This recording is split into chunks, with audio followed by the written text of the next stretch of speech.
I don't know if I want to title this one episode 62 or if I want to do it its own special episode and just cover Assassin's Creed like we said. Let's do it. Yeah. I think I'll do that. Let's do that. You know what? Let's see where the night takes us. Let's see where the night takes us. We're on a date. It's a virtual one. It's a virtual date. Well, it has been a hell of a long time too, though. Oh, I know. I mean, we've been trying to do this now for quite a long time, and unfortunately, I was gonna say like 4 years, right? And you know what? Life gets in the way, but when it actually comes together, it comes together like nobody's Boy, you business. sound exactly like me and Mike, because that's the same shit we say too. I think once you get to an age where if you hit anywhere past 35, basically if you can carve out any amount of time where you can actually do something you want to do, it's the best. It's the best, man. I agree. And on that, And this is the start to the podcast, by the way, if you didn't know. that is perfectly fine. You know what? My first podcast, I do not want to go into it in any way, shape, or form making any sense. Okay, that's fine. So I know people who are listening are not going to recognize your voice, Yes. and I don't know where to start with explaining. So, I also don't want to steal your thunder. no, it's fine. And I can do a quick introduction of myself. My name is Sean, and I am, in relation to you, I'm like your cousin-in-law or something. Yeah, He's something. yeah, something like that. Yeah, and we go. You also look like you could be my big brother, so. Yeah, and now more so, because I'm not going to lie, Shawnee has been eating his feelings, my friend. Oh no. And needs to go to the gym. But that being said, I am 42 years old. I have been playing video games since I was 3. So it's been a while. You have a tenured experience playing video games. Oh God, yeah. I mean, my first video game system was the Atari 2600. My first video game system that that I set up myself was Super Nintendo. Like I had to connect that. I had no idea, and that was back in the day of like RF switches, and you only had one wall outlet. No one had power strips. You had to unscrew the thing at the back to put the little prongs in it and then screw it back so it would stay on the TV so you could actually play the game. Yep, when you could only play video games on Channel 3. Yeah. When things were good, back when America made sense. It was a simpler and easier time too, unfortunately. It's true. It's true. We also have something in common in that we both have video game tattoos, and my video game tattoo is of Assassin's Creed, which is what we're going to be And talking that's what about I wanted today. to talk to you about today. Yes. Hey, here's a quick question, because I've asked Meg too, and she says it's one, but I feel like it's a bunch. Would you consider my sleeve one tattoo, or is it multiple tattoos? So, I would say it as one, and hear me out. Okay. Because it has a unified theme. That makes sense. And by the way, I love your tattoos, man. Like, we went to a cookout and there was one guy who walked up and very decent guy, great person to talk to, but I looked over and he had the Triforce tattoo and a Link tattoo on his arm, and I was like, and I brought you up. I was like, oh, I know a guy who has a full sleeve of it and it's awesome. He's like, dude, that's great. And to go all the way back, the first video game that I ever bought was off a kid in the 2nd grade, and it was the original Legend of Zelda. How much did you get it for? Do you remember? 50 cents. All right. His parents got him 2 copies, and he was like, I'll sell you one. I'm like, how much? He's like 50 cents. I'm like, great. And then Cool. and Sold. I played it like crazy. You know But what's funny is I go ahead. no, you go. I apologize. You go right ahead. Don't put me on the spot. Everybody that listens to the podcast knows that Legend of Zelda is my favorite series, but funny enough, it was not my first game that I played. Really? What was it? I think it was, I was at my aunt's house because she had the original NES. What's funny is I started off on the NES, went backwards to Atari, and then jumped over to the Super NES when that came out. My aunt had a couple of like the games that first came with it, which was like Mario and Duck Hunt, and then there was another game called like Kicks or Quicks, something like that, and it was just like a vectored line bouncing around the screen, and your goal was to like surround it in a square, and you get points for doing that. But that was the first game I ever touched. Really? Ooh. Yeah. So, fun fact, and actually, this is a point of contention. You say Uh-oh. NES the same way that I say NES. And I've gotten into heated debates with people where they call it the NES. And I'm like, that's not correct.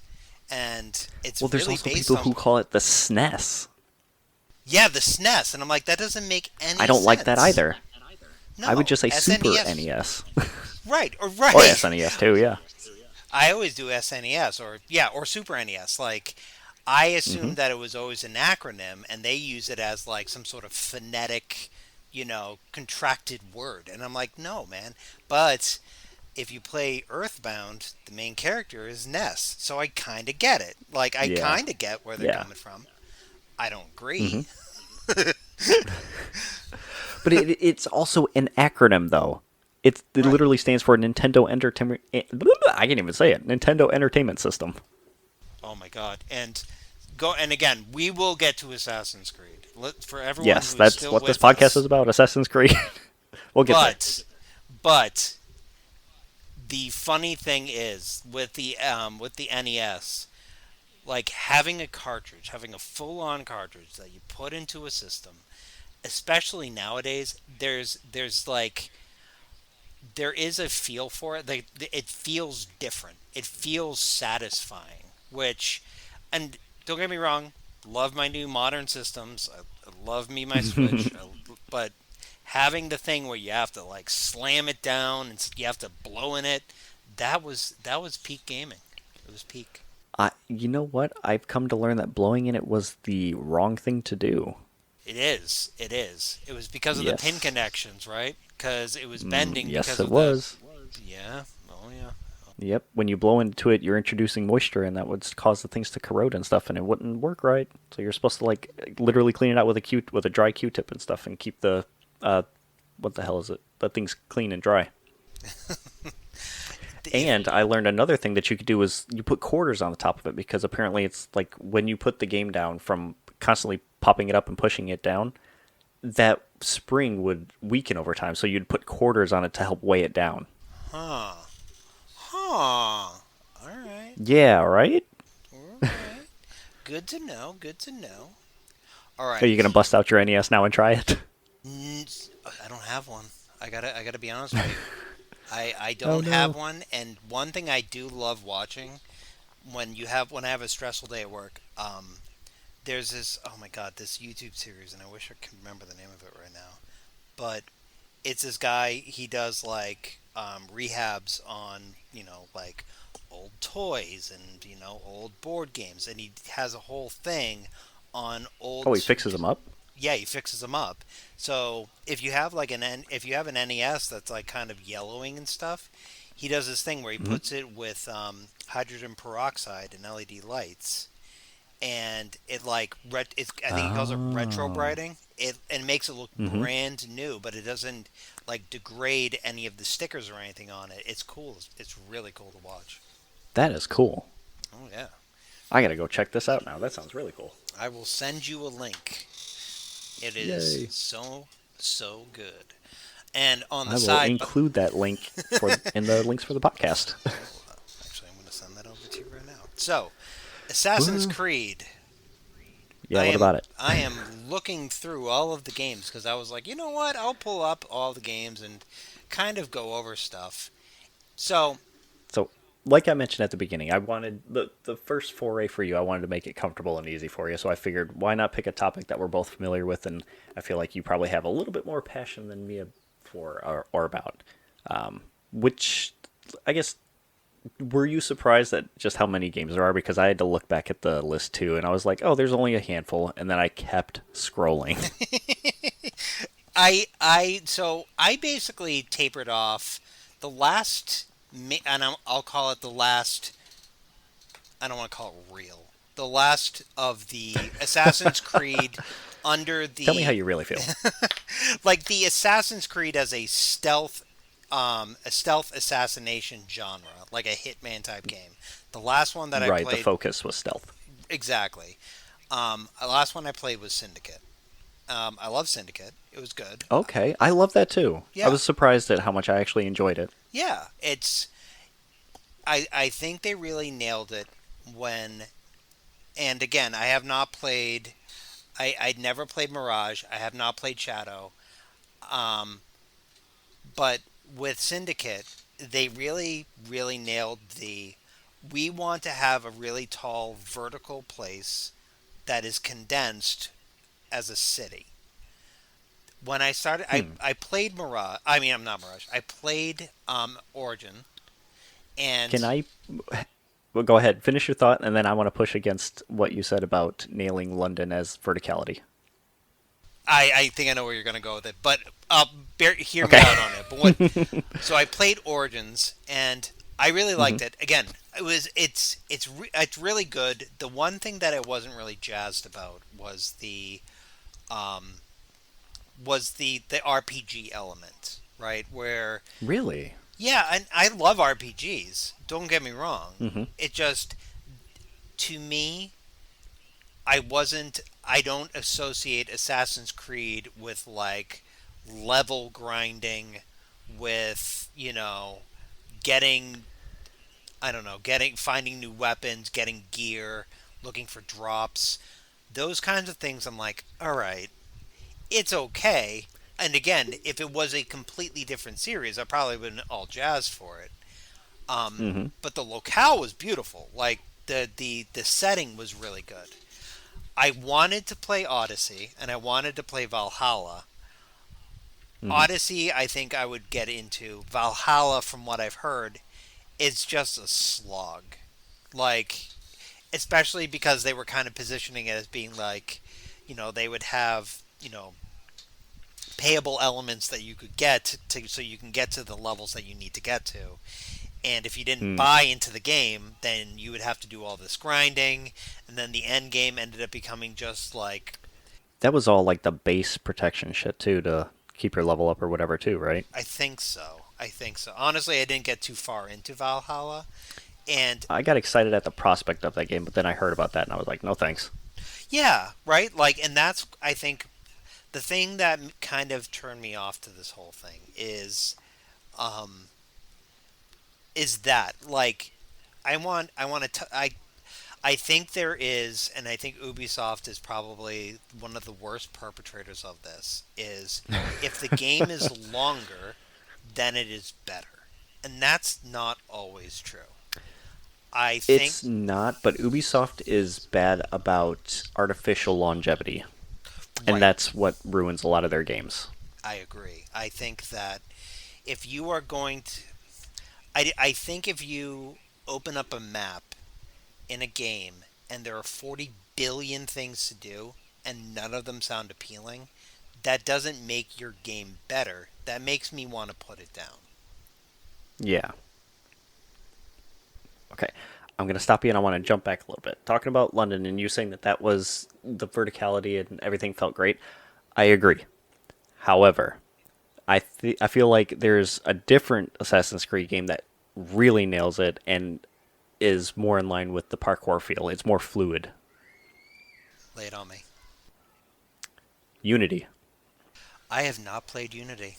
I am one of Oh, those dude, guys. you have to. Unity is one of the most gorgeous Assassin's Creed games. France as a location was beautiful. The fact that the parkour was just as fluid as it was. Like it was so smooth compared to going from what the hell was the one that came before that? I can't even remember. But there was issues with that launch too. But like going from that one to this one was the parkour itself was night and day. The story itself was all right, but the whole thing was just beautiful. So I will say this, and again, people whoever come out, and I've known a lot of people, especially with the ages that I think you and I are. Video games now, Hey, generally, no, and I mean this in a good way. We were kind of trendsetters in the sense that video games, up until I'm going to say Final Fantasy VII, were polarizing. Most of the time, you were a nerd if you really got into video games. When I was very hmm, young, unless you were playing like I don't know, NHL '95, or if you were playing I NBA got picked Jam. on for playing Pokemon. That's what I'm saying, right?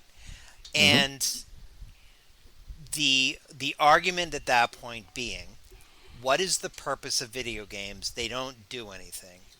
When you hear that Notre Dame burnt down and that Ubisoft was able to assist in the Yes. reconstruction by virtue of having scanned the entire building for Yes, Unity. and recreated it in the game and made it to where you can just walk around and explore it too, I believe.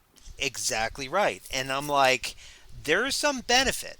And I think the thing is, people will go out of their way to say about, oh, yeah, well, it's only a video game. Right. But come on, man. Like, there's some good that you can get from people think of these things as being silly. I think of it as an art form, man. Like, and going back to Assassin's Creed, I remember the first time I played Assassin's Creed 1, which is clunky as hell. It is, and it's boring at points. Why don't we start there? Why don't we start on Assassin's Creed 1? Because I also played that one as well, and that was my first one. I know a lot of people liked the first one, and then like the second one hit way harder for some reason. And Oh, I feel like Assassin's Creed, their foray into Assassin's Creed was starting off at 2. mm-hmm. You're right. So But let's talk about 1. the first time I put in Assassin's Creed 1, again, it was on my PlayStation 3. It was Oh god, I Xbox mean, 360 for me, man.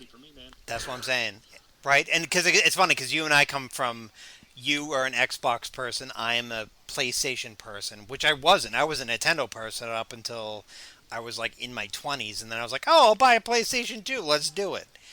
I got the Again, PS3. we are the same person. Me too.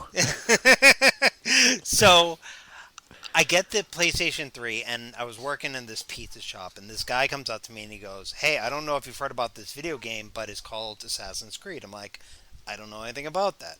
What's it about? And he Hmm. goes, I don't know, but if you play the game, you get to walk around in a bunch of crowds. And I remember I put it in and I started playing it, and I was like, how can they get that many people on screen at any time? It was Did you not play breathtaking. any of the Dynasty Warrior games? Well, okay, so listen, I love me some Dynasty Warrior games. Don't get me wrong. I always got, for some reason, and again, kids, don't come at me with how old I am, but I remember we used to be able to get Okay, Grandpa. demo discs, and I think I got a Oh, demo I miss them disc. too. Oh yeah, and I got a demo disc of one of the Dynasty Wars, and I don't know how. And I just played that demo over and over. Because again, at the time, I didn't have any money. I couldn't buy video games whenever I wanted. Now with a Hmm. disposable income, I'm like, hey, we can buy a video game, fine. Um, Yeah, and then never play them. and then never play them. Oh my god, dude! And once I get eased into this a little more, and we start going into my backlog of games that I have to play, Baldur's Gate Hmm. 3, I've been trying to just carve out some time to play it, and my brain just don't work well enough anymore to actually sit down and do it. But I Okay, put if in you the want to carve out some time to play that, I will start a new character with you and we can run through. uh yeah, Crossplay's in now. I know, and like the thing is, I don't want to disappoint you because Lord, I've been flaking so hard on playing video games. I've been so into reading, which, by the way, kids, that's also a nerdy pursuit. If you're into, if it's so refreshing nowadays to like look at the things that people kind of laughed at you for and like go on to like TikTok and see people talking about Brendan Sanderson and Just see how far things have come. that's what I'm saying, man. That's what I'm saying. Yeah, I gotta show you my bookcase. I got so many books. Oh my god, dude, my we should do a separate podcast on just books, man. Um, so, but Assassin's Creed, put it in, start Uh-huh. playing it, immediately enamored with it. I thought it was fantastic. I hadn't seen a video game, and again, because at the time, you're going back and you're going through like, the Middle East, and you're jumping around to And different they're building they're tops. taking factual events that actually happen and weaving a fictional story throughout. Right. And I remember, I think, because the game, I think, let me see, when did it come out? I actually have it up right now. 2007. 2007. And I believe that the main present time storyline was happening during 2012, when at the time I think we all thought the world was going to end, which is funny in retrospect because, where we are now. Um, Yeah, funny enough, like the timeline of the games as it worked up was working up to the end of the world 2012 shit. yeah. 20 what am I saying? 2020 I can't even say it. 2012 and the third Assassin's Creed game which wrapped up the real world 2012 stuff happened in that year too. So it's just funny how the whole time thing fell into place. Oh, I'm saying. But I remember, like, being in Abstergo, being playing Desmond and being like, "Oh, I'd love to see a modern day version of this." Totally fine. But again, playing Assassin's Creed 1, really enjoyed it. Loved the kind of alt history, loved all of that stuff. Hmm. And put it down. I was like, this is fun. And then Assassin's Creed 2 comes out. And I Can I remember disagree about fun? why. Like the game was fun at first, and then it was extremely repetitive. Mm. Like for the last half of the game, you were doing the same things until you got like towards the last guy. So I think that, and it's weird because I weirdly love video games where you can just do the same thing over and over again. You put on well, at the time you put on a CD. You just go in and you just do the random stuff. And going back to my previous statement of Ubisoft putting in a million things on a map that are Doing all the not busy fun. work. All the busy work.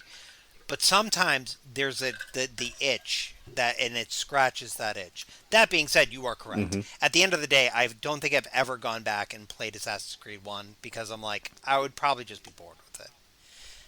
Did Assassin you complete the game? oh god, yeah. I mean, I beat it. I Okay. didn't like platinum the game, but I beat it. No, no, no. As long as you beat it and got like the whole story. Oh god, yeah. So, spoiler The alert. story is what I want to focus on number two when we get into that, Oh, because that's what absolutely. grabbed me the most. Oh yeah. And spoiler, I've except for Unity, which I didn't play, and I never finished Syndicate. But all the I other never ones, finished Syndicate either. yeah. But all the other ones. Oh no, I didn't beat Black Flag. I gotta play Black Flag again.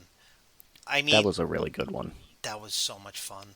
I remember Yes. because that was at the time of the transition between the PlayStation 3 and PlayStation 4, and I remember I bought it Hmm. for PS3, and I was playing it, and I was like played it a little bit, and then I went to a friend's house, and they had a PlayStation 4, and I was like, you can Hmm. see under the water, and they were like, yeah, so what, man? I'm like, listen, um, but That's a big again, deal. it is a big deal, and so I'm playing Assassin's Creed 1, having a great time with it.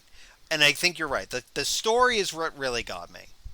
And then I remember because again, at the time, kids, it wasn't like video games came. This wasn't like a mainline series for Ubisoft where they were. Listen, kids. Listen, kids. I know that you live in a time where there's a new Call of Duty every year, but back when I was a kid, you had to wait 3 years before a game came out. Um, Yeah. we again, I see that they're going to make a new sequel to the game, Assassin's Creed 2, couple of years later, And I'm like, cool. And let me play that. And a buddy of mine was like, oh, I really like Assassin's Creed One, so like we were like, okay, we're gonna go on Assassin's Creed Two. He buys it, I Hmm. buy it. It is markedly a different experience.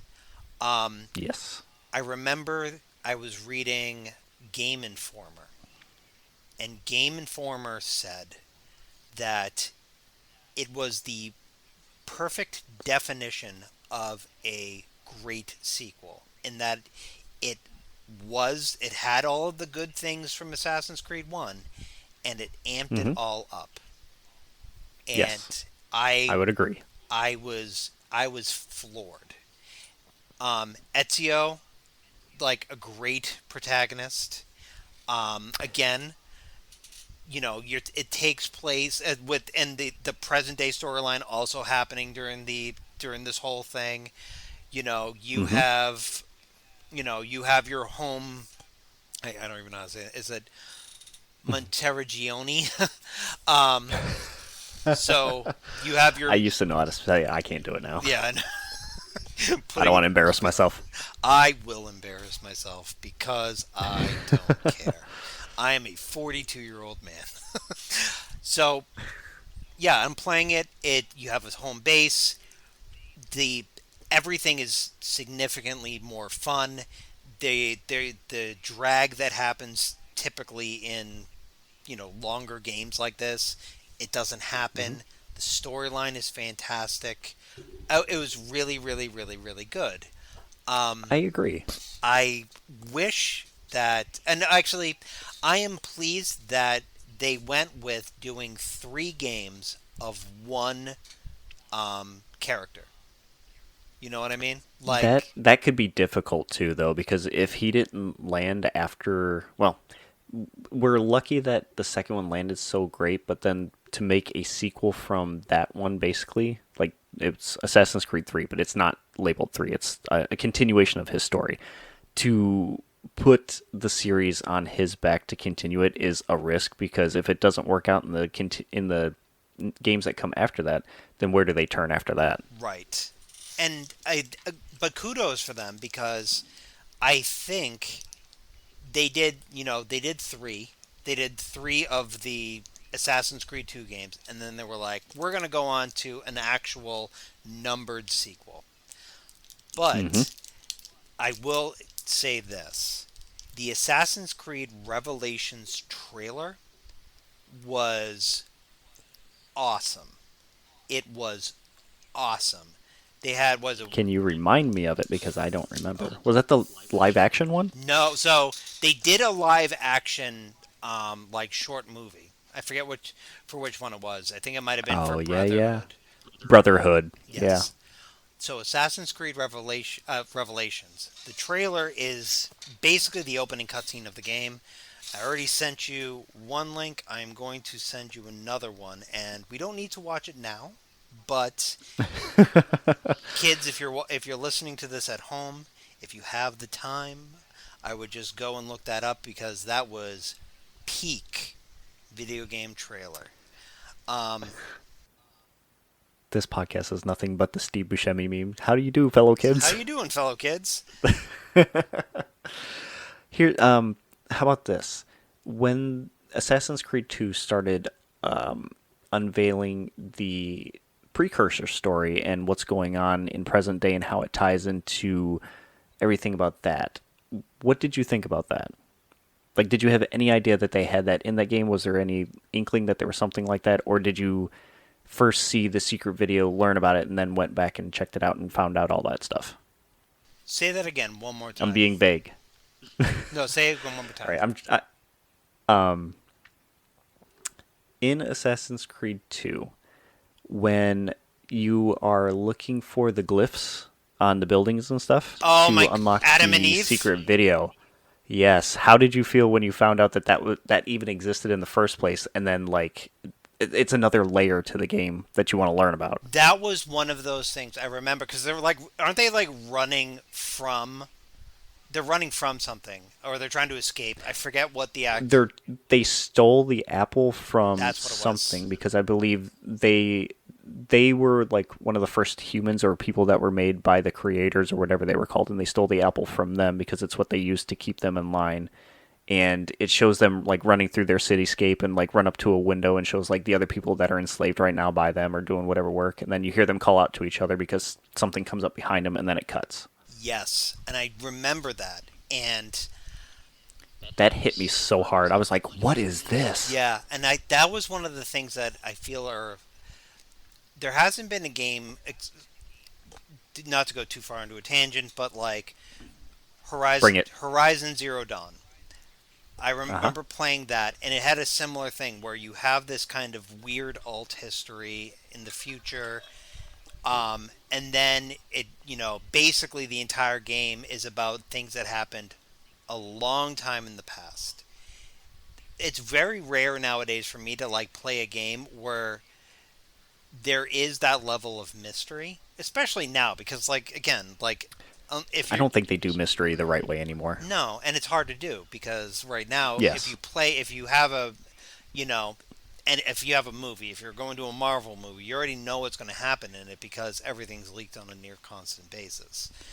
The I think people are smarter these days too. Like if you try to do a mystery, it has to be a mystery because people will pick up on something and figure it out pretty quick. exactly, and I think the thing for me when I saw that the world building that they did for I'm going to say till Assassin's Creed 3 was Hmm. phenomenal.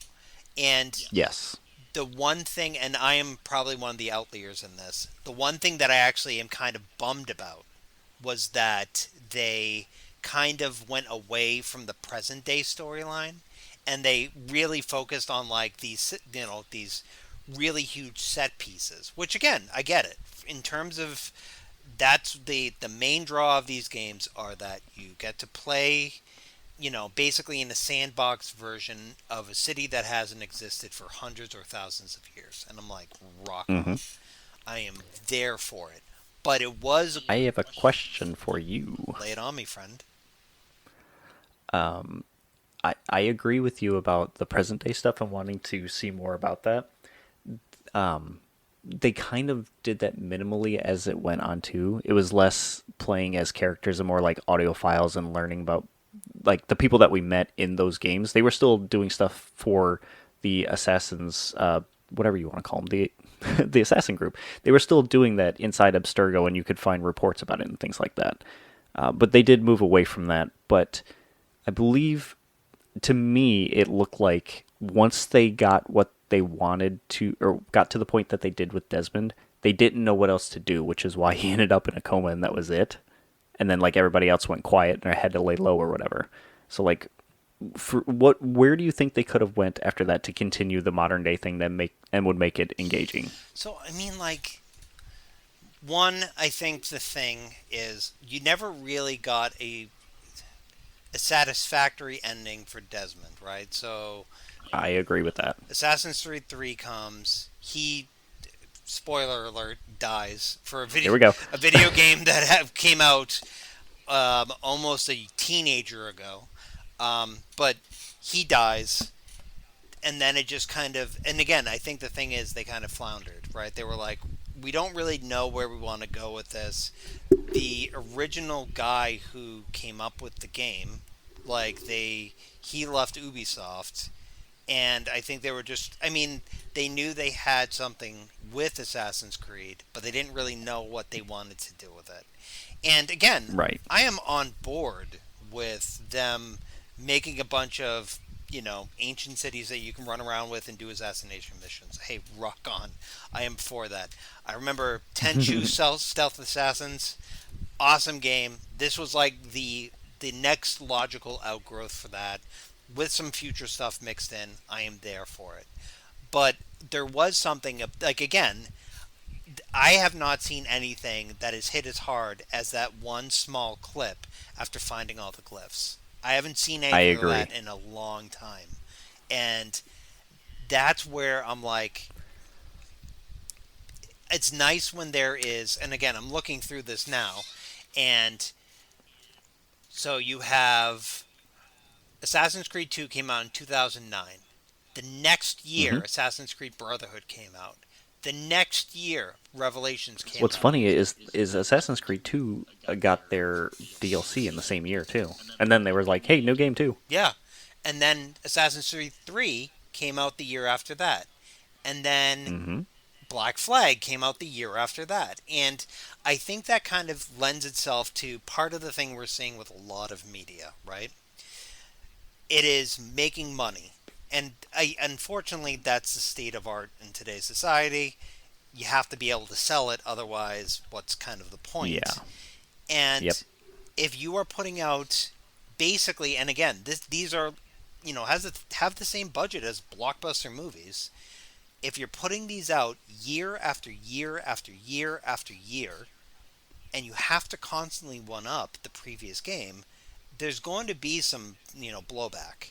You're going to have some kind of stalled. You're gonna have diminishing returns. Right. And like again, no shortage of love for this series. Like especially again, Black Flag I think is, and we'll get to that point. But like Black Flag was kind of a good turning point for the series, right? Where You took the words right out of my mouth. That's exactly word for word what I was going to say. exactly, because again, like you looking back on Assassin's Creed 3, you have a little bit of ship battles, which is totally fine. It's a nice little change. But Black Flag was basically like an Assassin's Creed game and a pirate game mashed into a good and actually a playable package. They took what was great about Assassin's Creed 3 and applied it to a different setting, and it just fit really well. Right. Like the environmental parkour, like going from the forest and jumping through the trees and getting up on the cliffs and stuff to going to the towns and being able to do something similar, and it's as fluid as it was. And then applying that to like the Caribbean or wherever, I forget where he ended up, but doing that and then iterating well on the shipbuilding and combat of that was excellent. Right. And then we got Skull and Bones, which was supposed to be built off of that, and look what happened. Ooh. But see, I'm not going to blame Assassin's Creed for that. I'm going to blame Ubisoft for that. Right. Because I'm going to blame Ubisoft as well for what they did with Assassin's Creed and having to, I don't know, would you say failed at first on, I don't want to say reiterate or iterating. I want to say keeping it fresh and new, being able to keep up with that. I think the thing is, and I think this is again going back to this thing of media in general, right? I think the Mm. thing again, it's making money. They wanted to make more money. They have to push out a new game. I think, and we'll just as a tangent, we'll take a different series with a lot of games in it, but has a very different growth, and we'll compare the two. You have Assassin's Creed and you have The Legend of Zelda. Assassin's Okay. Creed, I'm glad you said that. I was going to make a point about mystery with Legend of Zelda too, so I'm glad you brought that back up. and you know why mystery with The Legend of Zelda works is because Nintendo, as a company, says we know you are going to buy our games. We have a few mainline series. We have Mario, we have Metroid, we have Zelda. We are not going to put And out Pokemon. and Pokemon, Smash Brothers. You can go down the gamut, but they Yeah. flat out will tell you, we appreciate you as a customer. We are not putting out a game every year. We are going to wait. No. Yes, and no, no, I'm sorry. Yes, as in I agree with you, not yes as in I I know. disagree. Yeah. I think They play by their own rules and they only put out a game when they know that it is ready. And they iterate and iterate and iterate until it gets good. And the best example of that to me, I think, is Breath of the Wild and Tears of the Kingdom on the Switch. With just the hardware alone and what they were able to pull out of those games and do. yeah, yes. I remember, speaking of Horizon Zero Dawn, I bought Horizon Zero Dawn. I was getting really into it. Played it for like a day, and then Terry, my partner, was like, "I got you a birthday present," and she bought me a Switch. I was floored. And the first game that I bought, the first game was Breath of the Wild, because I had heard so much Yeah. about it. Hmm. I put it in, and if you want to talk mystery, again, the friend that I was referring to that was an archaeologist, he actually, again, huge Zelda nerd. And he was like, "Should I get a Switch?" And I'm like, "Yes." And he goes, "Should I get Breath of the Wild?" I'm like, "Absolutely yes." And he goes, "Okay." And I'm like, "But here's the thing you have to do. You can play Switch in handheld mode the entirety of the rest of the game, but the opening scene you have to play on TV, and you have Yeah. it is. I remember when you walk out from the resurrection chamber or whatever it's called, and you stand on the cliff and you look out, and then the title card comes up.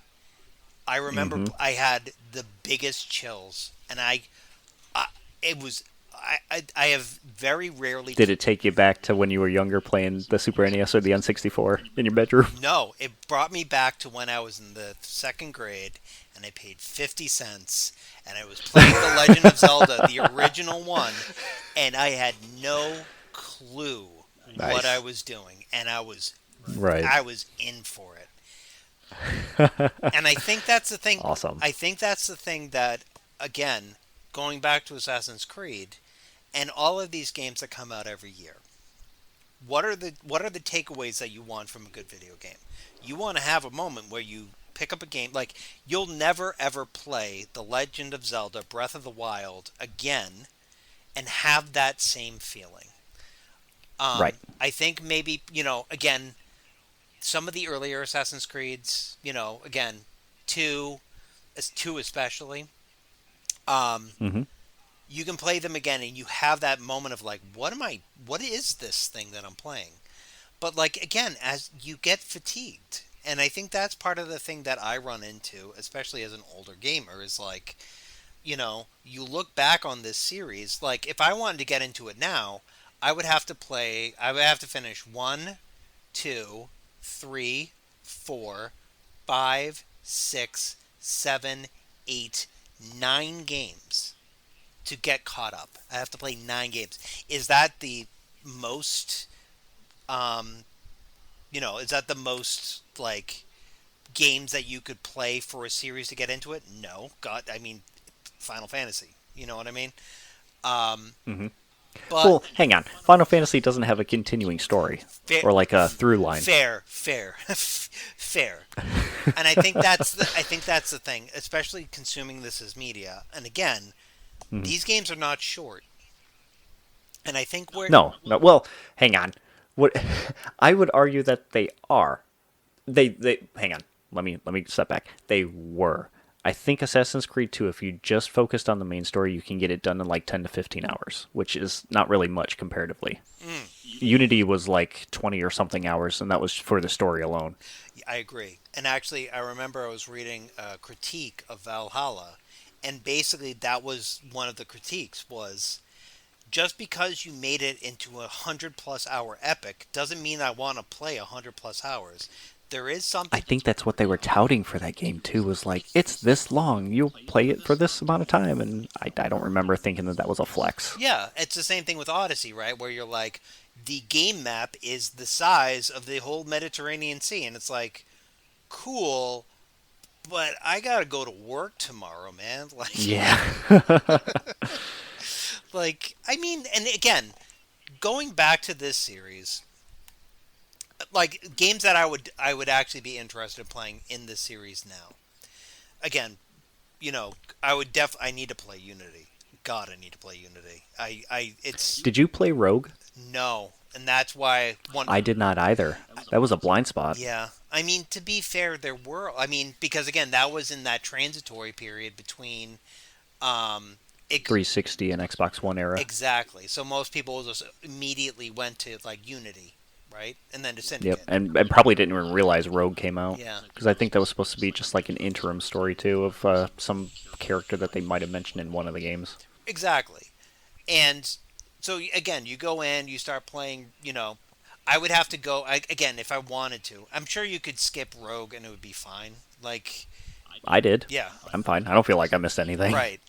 But then you like again going into the 3 newer games, right? I mean, I would just Hmm. bypass all 3, not because Origins is bad. I like Origins, and Odyssey looks cool, but like, and Valhalla again. If Valhalla was not an Assassin's Creed game, it would probably to me I would be like, okay, that's cool. You get to play as a Viking, awesome. Hmm. But there's no assassination. You are just a guy with an axe running around and hacking people up and occasionally becoming Thor for some reason, right? Right. What I would love to try, I'd like to try Mirage, though I've heard not great things. Like I've heard that it basically a lot of the flexibility that you would have in like the older Assassin's Creed game they tried to emulate, but like the Yep. parkour didn't feel as good, and Hmm. that everything kind of felt flat, and it was more like, hey guys, we put out this thing that you've been asking for in kind of a half-assed way. And I'll be honest with you, That's exactly what I was gonna say. Yeah. yeah. And Shadows, I don't know anything about Shadows. I played Ghost of Tsushima, which was awesome, Okay. but I mean, and that's what they're invariably comparing it against, right? Like it takes place in a roughly similar time period. It has roughly similar points. I think you're an Hmm. actual ninja in this as opposed to like a hybrid samurai ninja person. But like at the end of the day, I'm like, I honestly, I'd like to try it. I should probably look into it more. But again, now I have like series fatigue, where I'm like, do I want to play that And again? that sucks too, because that always makes it hard to get back into the games. Because that's what killed it for. That's what killed it for me with Borderlands. Yeah, yeah. Did you play Tiny Tina's Wonderland or whatever it was? I could not do it. I couldn't bring myself. I tried the pre sequel and did the space thing, and I was like, I'm bored. I tried three, and I was like, I can't do this. Yeah, That wasn't gonna bother. yeah, yeah. I think the thing is, and again, you have to know your player base, and I can almost assure you, like, Hmm. I'm actually curious about kids nowadays, right? So, like, my nephew, he is 16 years old. He plays Roblox.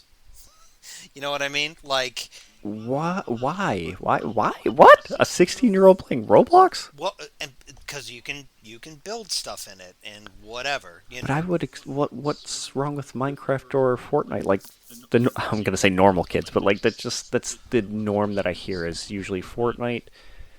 Well, it was actually. Right, Now it's more. Now it's more all these random horror games and working together things. right, right. And it's the whole, and this is where I get scared with video games in general, at least in the way that I consume video games. I like and again, I think once I hit 30, I was like, okay, my, you know, online gaming is pretty much done. I can barely string enough time together to, you know, read a book.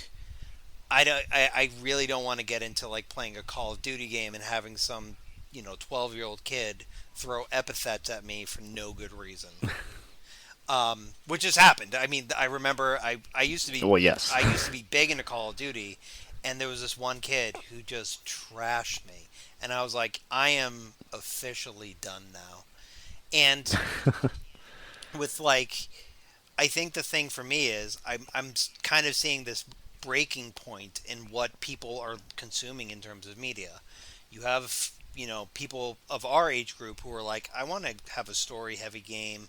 I want to play a game where I can get immersed in a cityscape and a story, and I can go through all those beats. And then you have younger people who are like, I want to play Minecraft and I want to jump on a server, and I don't want to even think about having consuming a 45-hour game of something to do with feudal Japan. I honestly don't know what the next generation wants in terms of video games. Like I really don't. And what worries me about Here's where I tell you it's going to be less about what they want and more about the direction of the industry right now, and that is pointed towards more like blockbuster style games. yeah, yeah, yeah. I mean, there have been so many good games that have come out within the past, 10, 15 years that I have to go back and consume. And I think the thing for me is, especially as being older, where, and I know you sympathize, man, where it's like you have responsibilities for things you have to do. And that's kind of Hmm. where I am with this series, where I'm like, I mean, part of me is just like, hey, I would love to just, because again, I have the PlayStation Plus Elite or whatever it's called. So I get the games where you can like because Ubisoft's back catalog is basically it's kind of like Xbox Game Pass where you can download games whenever you kind of want of a certain Yes. you have a We've certain covered all this on the podcast before. y- We dove into like all the different tiers of Ubisoft and PlayStation, Xbox, like what you can get. It's funny enough is Ubisoft actually owns the rights to I believe it's Activision Blizzard's catalog when it comes to streaming the games like through like cloud services or stuff like that. really. And that was only because of the Activision Blizzard Xbox deal. That was their way to get around the FTC. I think it was the FTC's argument about them having a monopoly on stuff like that. So we were like, hey, yeah, I know we got that, but we're gonna give the streaming rights to Ubisoft, and they can decide what to do with it. But we own the company. Huh. I was actually not even aware of that. That's I'm We go back and listen to some old podcasts. We extensively covered the every time that there was some new stuff that came out around the court cases. We talked about them. I mean, it makes sense. I think that's kind of like an untoward way to get around it. But hey, you know what? We don't like this multi-billion-dollar company being a monopoly. We should give the streaming Yeah. rights to this other multi-billion-dollar company. I mean, And that was also during the time when the big three were, well, the big three. It was just mainly Sony and Xbox going back and forth buying different studios for their portfolio. God. I mean, I I think one of the worst things to happen. And again, we grew up in We're also getting off topic, so yeah. Sorry, but anyways, yes. that's all good. Assassin's Creed. No, and I mean, I think that's kind of the thing. One of the things I do like about, and we'll bring it back to Assassin's Creed, is that it still kind of exists on multi-platform system, right? So Yeah, I think that's one of the things that is going to get become detrimental, especially like if Ubisoft does sell, which I've heard inklings of. I think where they there have been some rumblings about that. People are not happy with the current leadership and like the direction of Ubisoft in general, like just how they're running their game studios and stuff. yeah, and I mean I get it. Like I mean, especially like They have been working on Beyond Good and Evil 2 for the better part of 12, 15 years, sunk millions of dollars into it, and they're like, yeah, we're still going to do it. We'll close other studios and stop other games, but we're going to keep pumping money into it. oh my god. I mean, And I loved Beyond Good and Evil. That was a great game, but I'm like, you gotta know when to cut your losses. I know like and here's again back to this idea of media in general and having 50 Assassin's Creed games that you have to play to remember what was happening in Assassin's Creed 2, right? Or to get back into the series. I think Luckily, I think that, thankfully, Assassin's Creed doesn't really have that. Like, there is a small through line, but you can pretty much pick up any game and play it without needing to know what happened in the last one. oh no, I think the only ones you would really need for that would be, like, from 2 through Revelations, I right? think so. And I agree. Like and I'm kind of just jumping on a soapbox for this, but basically it's like I'll give you something to go off on. yeah, go lay it on me, man. It's something that you reminded me of earlier that is excellent. That this is one of the good things that Ubisoft did, and maybe it should be its own standalone thing, and maybe even put it for free so people can do this. But the last three main games, the Origins, Odyssey, and Valhalla, they had those discovery tours of each of the areas that they're based on. Right. Right.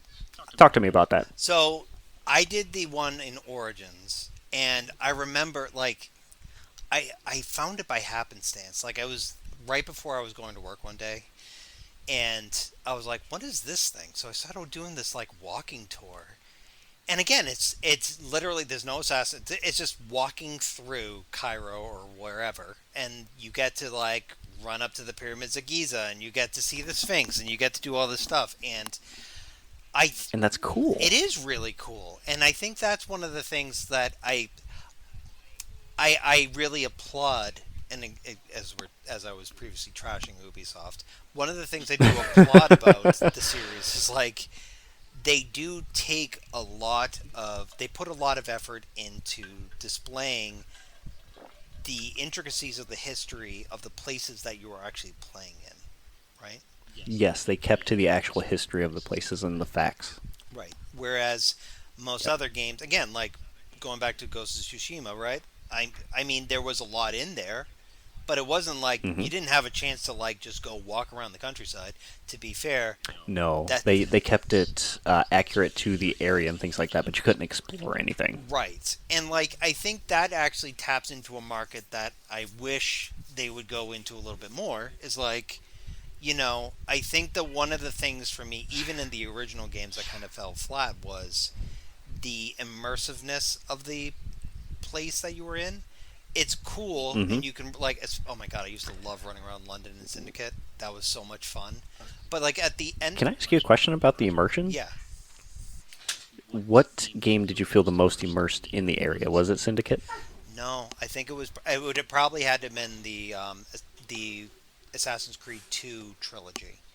Um, Really? yeah, and the only reason is because again, the game was still new enough for me, and I grew up in a time where everything was sprites or blocky polygons. So, like walking into a place that was that like meticulously detailed, I would go and look for all this stuff, and like going to all of like the villas in Assassin's Creed 2 and like exploring the countryside and then going into like the main cities and like going to Venice and doing all of that stuff was really immersive for me. And I think the thing for me is like Syndicate I didn't play enough to really get that immersed in it, and I wish I did. Like the whole train thing, it, yeah, it was.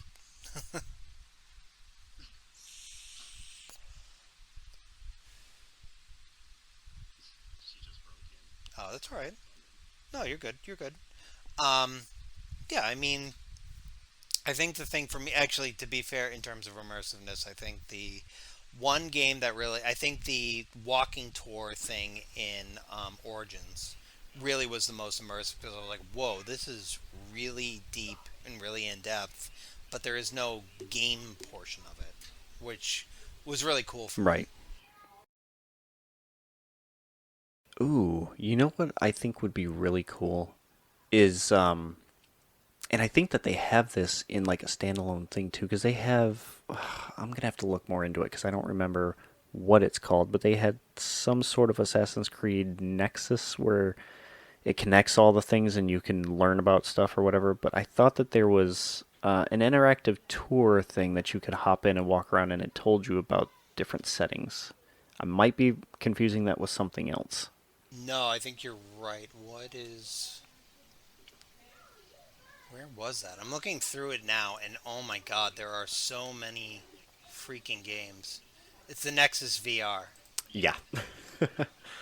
Like, Ah, okay. yeah, like sending it to you in here. Dude, That, there's a lot of mobile games too. I didn't realize. oh my god, yeah. I mean, it's kind of shocking how much stuff there is in this. And again, like, and by the way, like, looking at the Nexus thing, it's very clearly a VR game. One of the Hmm. I would love to. I've never played a VR game. Really? No, and I should. I want to. Oh, they're a lot of fun. I Yeah. love Beat Saber. Oh yeah. Like there, I feel the same way about VR that I feel about like 3D TVs, where they keep It's a trying. gimmick. It's not that it's well. I think there is value in it. I think with like a 3D I TV, agree. I think if they could have gotten the technology in the 3DS onto a TV where you didn't have to wear glasses and it was Yeah, comparable in price, I think you could have done something with that. But absolutely. I think they lean really hard into this kind of niche like market, and then it doesn't really pan out, and then you end up with a Hmm. thousand people who are like, or more than 1,000 people who bought a 3D TV and glasses, thinking that they were going to host these like great parties. Look at HD DVDs too, man. Oh man, oh the dating ourselves. Back I in the know. Blu-ray disc wars. Back in my day. back when back in the age of before the age of streaming media, you had to have at least one Blu-ray disc player and one HD DVD player. that was again one of the weird things that again dictated by video games was that like Blu-ray disc came out, Yes. HD DVD came out, and then you ended up having this kind of like weird war between PlayStation and Xbox, and then somehow Hmm. PlayStation won on that one. I don't know, man. It's the Blu-ray technology. That's what helped them. Okay, so since we're about at an hour here, and I think it's girls are going crazy, so I'm gonna have to put them to bed soon. I'm gonna ask you, considering the directions that Assassin's Creed has gone and the settings that it has taken place in, there was always that call for them to go to Japan and do a Japanese based or Japanese themed Assassin's Creed, which we ended up getting with Shadows. What is a setting that they haven't done yet that you want to see, or maybe that they have done that they need to go back to and try? Oh, I mean, they really should. I mean, thinking back on like World War I, World War II, Vietnam, like doing a quasi modern take where we've done a lot of medieval settings, we've done a lot of, antiquity. I'd like to see what I forgot about the new one that's coming out soon too. Sorry. what's the new one? Assassin's Creed Jade. They showed off a little bit of that, but they haven't talked any about that since. Yeah, I mean, but again, the whole genre of assassins really only works when you don't have machine guns. I think the Yeah. latest that you could do where it's still quasi believable is going to be like right at or right before World War I, and then you Hmm. get into World War II, and then that's a whole nother kettle of fish. But I do think Yeah. that, especially with the storyline of the Templars, which I don't even think they're called the Templars anymore.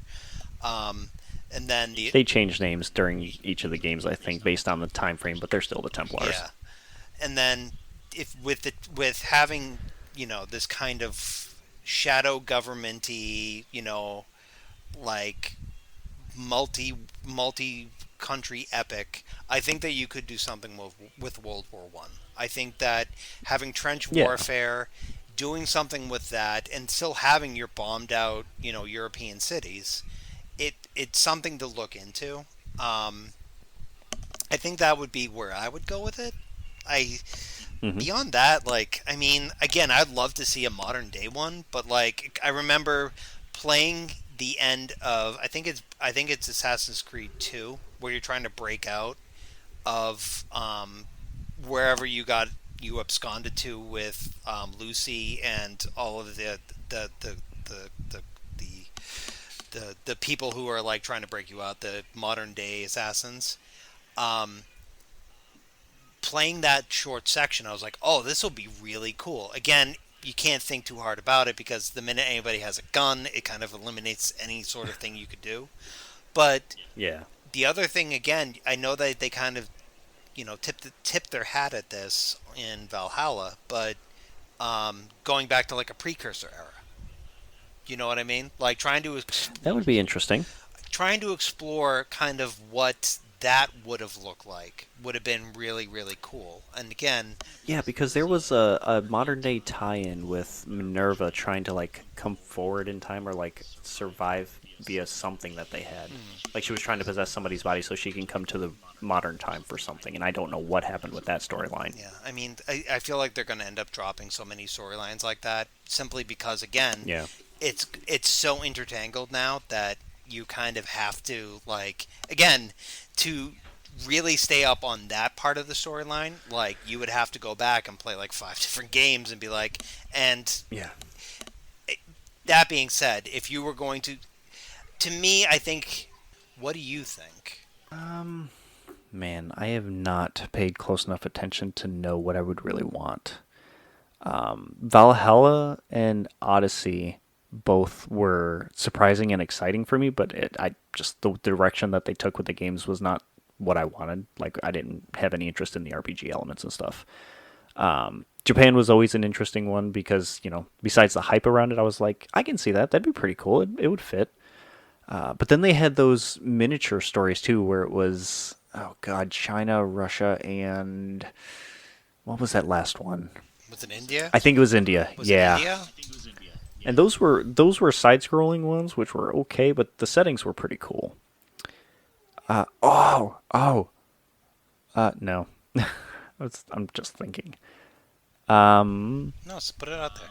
Mongolia. Yeah, yeah, yeah. That's a good one.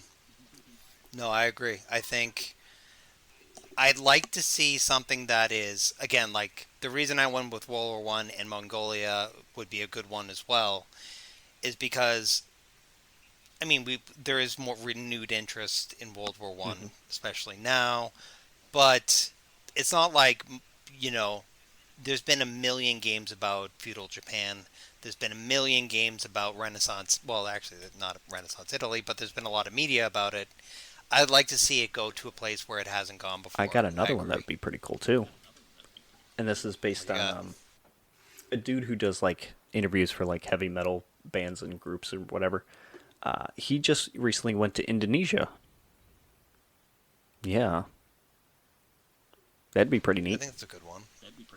Yeah, I mean, again, trying something new. And again, will they do it? Probably not, because again, it's about making money, so you got to do the thing that you Yeah, know that people want. But I do think that putting something new out there.